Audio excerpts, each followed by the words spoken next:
আসলে এই ক্যাটাগরির একটা পৌরসভা হলেও নাগরিক সুবিধা এখনো এই ক্যাটাগরির হয়নি, নাগরিকরা এখনো এই ক্যাটাগরির ফ্যাসিলিটি পাচ্ছেন না। সেই জায়গা থেকে ফরিদগঞ্জ পৌরসভার জন্য আসলে অনেক কিছু করার আছে। তো সেই হিসেবে আমি পৌরসভার দায়িত্বে ছিলাম, পাশাপাশি আরো অনেক দায়িত্ব ছিল। পৌরসভার জন্য আসলে একজন ডেডিকেটেড পার্সন দরকার, যে শুধু পৌরসভা নিয়ে চিন্তা করবে এবং পৌরসভার কাজ করার যে ক্ষেত্রগুলো আছে সেগুলোতে কাজ করবে। অনেক কাজ করার সুযোগ আছে এখানে। পৌরসভায় পর্যাপ্ত পরিমাণে বরাদ্দও আছে, বিভিন্ন প্রজেক্ট থেকে বরাদ্দ আছে।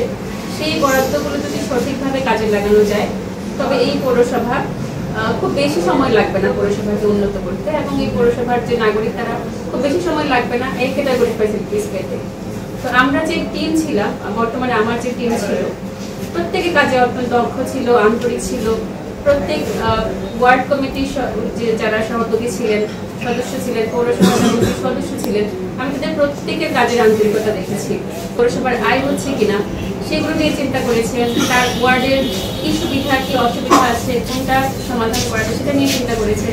এরকম প্রত্যেকেই, সমাজসেবা অফিসার, ইঞ্জিনিয়ার সাহেব, অফিসার ইনচার্জ, তার অনেক ব্যস্ত থাকা সত্ত্বেও তিনি পৌরসভার তার ওয়ার্ডের সমস্যাগুলো নিয়ে চিন্তা করেছেন।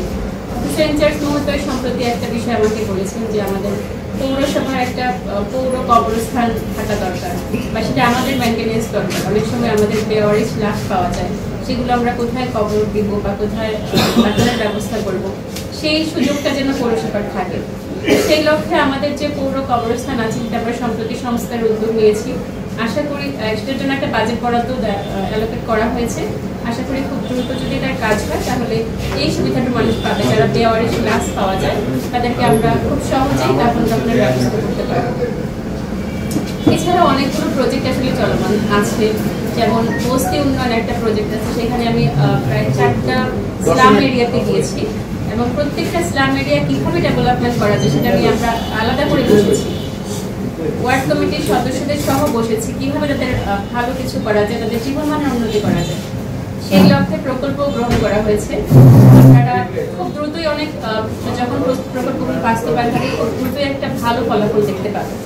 সম্প্রতি অনেকগুলো রাস্তার কাজ হয়েছে, আপনারা দেখবেন যে রাস্তাগুলো এখন আসলে চলাচল করতে গেলে দেখলে ভালো লাগে। ইউনি ব্লক দিয়ে অনেকগুলো রাস্তার কাজ হয়েছে, সেই রাস্তাগুলো আসলে দৃষ্টিনন্দন রাস্তাও হয়েছে।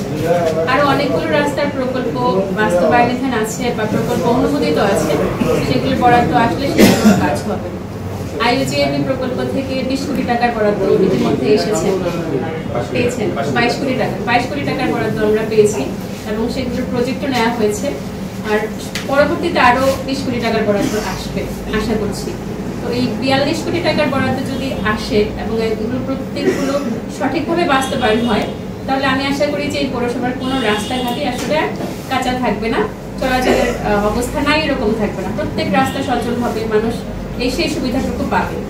তো আমরা হয়তো থাকবো না, তবে আশা করবো যে ফরিদগঞ্জের পৌরসভার যে পৌরবাসী আছে তারা সেই সুবিধাগুলো পাবে।